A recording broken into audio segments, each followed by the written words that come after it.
Amazed and entranced, we lose ourselves in the patiently etched details of Vasi's panorama.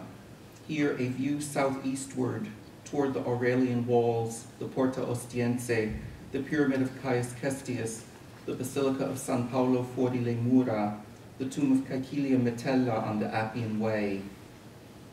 Here, another detail, this time toward the Campus Martius, deep into a dense texture of structures and streets. The column of Marcus Aurelius rises, uniquely poised to judge through the ages a silent competition established by Borromini, who decided to draw imaginative inspiration from the step profile of the Pantheon's dome when designing his dome for Sant'Ivo della Sapienza. Here, in the foreground, a Spanish national conventual complex, San Pietro in Montorio, with the dome of Bramante's Tempietto peeking out from the courtyard. Part of the convent is the site today of the Spanish Academy in Rome.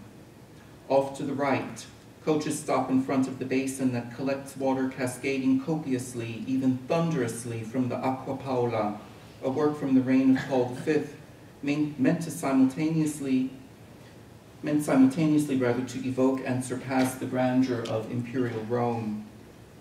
Here, a closer look beyond, with the name of the river Tevere clearly spelled out, and a view of the Ripa Grande, the port that connected Rome to the Mediterranean and to the royal courts in Naples and Madrid. In a breathtakingly expansive vision, Giuseppe Vasi managed, figuratively and literally, to capture Rome, the eternal city, the stage for an unexpectedly intriguing chapter in international cultural politics. In his preparatory drawing, Vasi devised a generic title for his panorama, but one word he uses there is inexplicable. He writes, view of Rome toward the west, verso ponente, but he had his back to the west. He and we are looking resolutely eastward, northward, and southward. But, as fate providentially had it, Charles III both accepted the dedication and lived up to its implied promises. In hindsight, the westward flow of that old man called the River Tiber came to link a monarch and his various ministers and proxies to the printmaker Vasi, whom Charles III demonstrably liked and had supported on prior occasions, and whom, finally, he did not leave in the lurch. Thank you.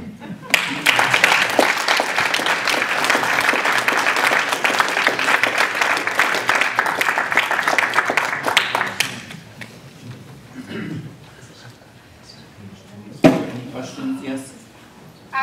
I think, not alone in being struck by what his reward was for this dedication. I mean, basically lots of tobacco and chocolate. And is that have you encountered other situations? What did they expect? And I would speculate that it was untoward to expect actual currency, but that it would be in other forms. And what have you encountered in terms of what was the reward for such a dedication? Most of my information about dedications comes from having read diplomatic correspondence here and there in European archives, and sometimes monarchs do give monetary rewards. With Charles III, since he had a lot of tobacco and chocolate on hand, it wasn't necessarily so hard for him to part with what were pretty large sums. But would Vasi have been pleased with that kind of? Would Vasi have been pleased? I'm sure he would have been, yes. Yeah. He would not have eaten 400 pounds of chocolate on his own. He would have been. He could have given sold it or given it away. What do you think? He could have given it away. He had eight children. They may have helped him a bit. But it's really even more because they drank it, they didn't eat That's it, so true. you're That's diluting true. it Yeah. anyway, Yeah. so it's Mhm. more than 400 pounds. Yeah. It's Enormous. and it's expensive. He had a lot of chocolate for his Vicevimenti. Maybe he gave some of it to the grand tourists who came to his shop to buy prints. We'll never know. Or to the other speculate. shepherds of Arcadia. Yes. What is the value of the Paolo? Paolo is, if I'm remembering right, 5 baiocchi. No, It's 1/10 No, of a no. scudo. I had to look What this is up, it? it's It's 1/10 of a scudo. It's 10, yes, 1/10 of a scudo. That helps. I know this. I mean, yeah. John? Anyone else? Well, in Yeah. these letters, I mean, I said it too suddenly, but I do get the sense that we don't have a lot of information about the personality of Vasi, except for maybe what we get out of those biographies that suggest he's a hothead and, you know, his relationship with Carnegie, which is not reliable. But do you, in these letters, so he's corresponding to the diplomat, is that correct? He's corresponding to the Secretary of State in Naples, Oh, Tanuki. Oh, Tanucci. Mhm. sorry. Mhm. And does he? But is he also using he writes to the king sometimes too. I mean, the draft dedication is addressed to the king, but he doesn't send it right to the king. Well, knowing Tanucci's relationship with the Papal Roman, obviously, do we ever get the sense that Vasi, of his political position regarding this tension between Rome and Naples or Rome and Spain? I guess that would be a wonderful information to have. I can't really, from what I know, I can't really hold forth about politics, but actually you can get some information about Vasi's personality by reading what's preserved in archives. I mean, he almost got thrown out of the Palazzo Farnese. This is not news. I mean, this is all published in Le Palais Farnese. But that correspondence shows a person who definitely wanted to keep his printing presses in the Palazzo Farnese and didn't want this upstart new ambassador to displace him. So I think Vasi was aware of how to look after his best interests. He's not a cipher, I think, in terms of personality, but also the genre that we're dealing with, it doesn't allow for, you know, stepping out of bounds. There are certain things you discuss in this context, and certain things would be discussed in other contexts that might not be preserved to us.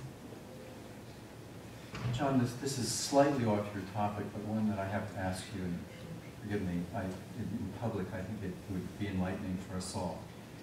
I understand that Vasi did 49 of the Kinea prints, or Yes. almost 50, 49 perhaps.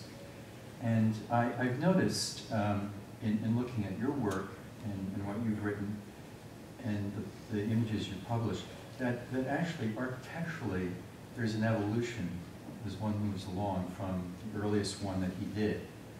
And so jumping back a bit, Vasi is careful to call himself an architect, among other things.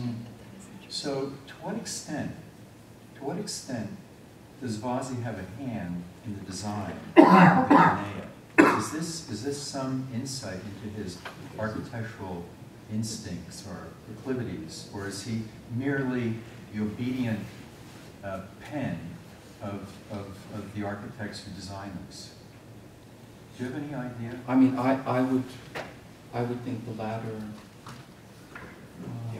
Paolo Pozzi, it's Pozzi and Vasi who worked a lot together from 1751 forward until Pozzi's death in 1776, and Pozzi was the house architect of the Colonna family. I think that the design of the Kinea Macchine really fell within his bailiwick, his competence. He was paid 60 scudi a year for having provided the drawings, and Vasi was paid for making prints, and I think that division of labor was a pretty clearly defined one.